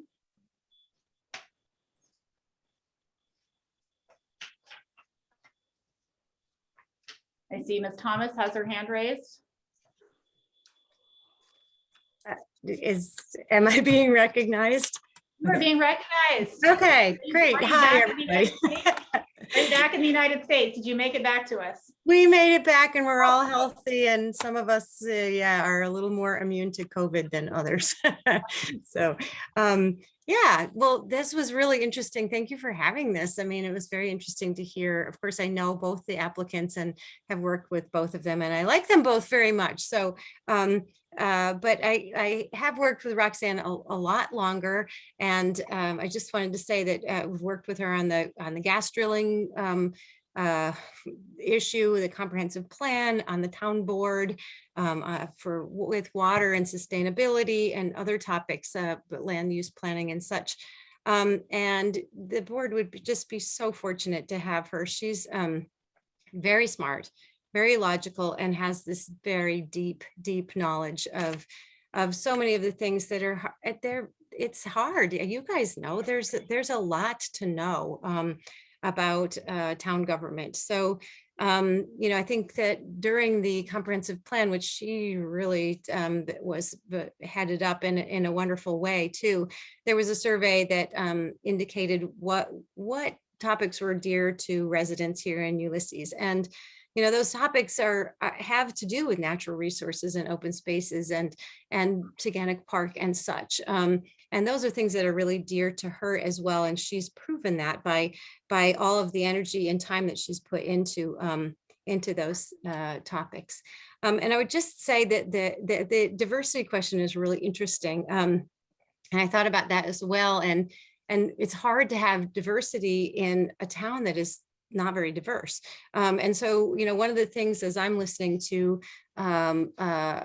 research on land use planning is that, zoning and land use regulations can really help to bring people of various incomes into the area and of various different backgrounds and ethnicities. So I think having zoning that allows for multi-family units, which we don't have, that was one of the things we just didn't get to in the last zoning update, but that would certainly help in the diversity. You'd have, more people to choose from. It's very hard otherwise, but anyway, yeah, I think you would be lucky to have either one of them, but I do think that that Roxanne is really a wealth of knowledge that you would be lucky to have. Thank you. Thank you very much. You must have practiced because that was almost exactly Yeah. 3 minutes. Well done. Is there anyone else from the public who would like to address us? I see another hand, Ms. Little. Hi. David. My opinion is that I think it's unfortunate you don't have two positions open, because I think both Roxanne and Tom bring very unique skills that would be valuable on the board for sure. Although I have to say that I'm leaning towards Roxanne primarily because she and I are compatriots and attending most of the board meetings together and having conversations about that. So I understand and know what she knows about the board. And I think that's really valuable. Plus the history that she brings to the organization as well will be really helpful given the agenda that I see the board has proposed for this year. You've got a lot to do, and I think you really need, it helps a lot to have that background. And the other part of this, we're talking about potentially it is a partial year position. And I think it's important to have somebody that already has experience, can hit the ground running, knows what the board's engaged in at the time being, and would not steal energy from the other board members and trying to come up to speed. So that's kind of where I'm landing right now. Okay.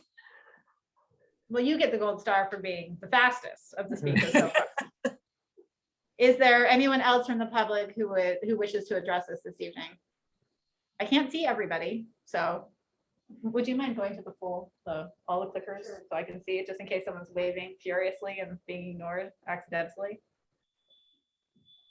No hands? Oh. Oh, Roxanne. Roxanne would like to address this again. Yes, Ms. Marino. If I'm the public now, I just Well, want to no. thank Tom for applying and for all of the great answers and inspiration and all the work he's done for the town. It's great to have had some opportunity to work with you, not much, and I'm sure we'll all be working together in some fashion since we all care a lot about this town. So anyway, thanks for this opportunity overall. The questions really helped, me focus my thoughts on why I want to do this and what's important and how to best work on it, what I think is important. So thank you. Thank you. I would give you Linda's gold star, but in fact, you got to speak earlier. So it's Linda still gets the gold star for time. Was there anybody else who wished to address the board? Okay.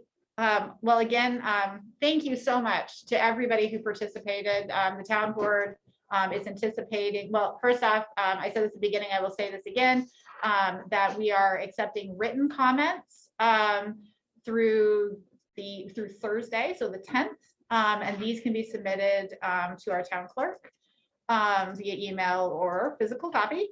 The town board is intending to hold a meeting at 8 a.m.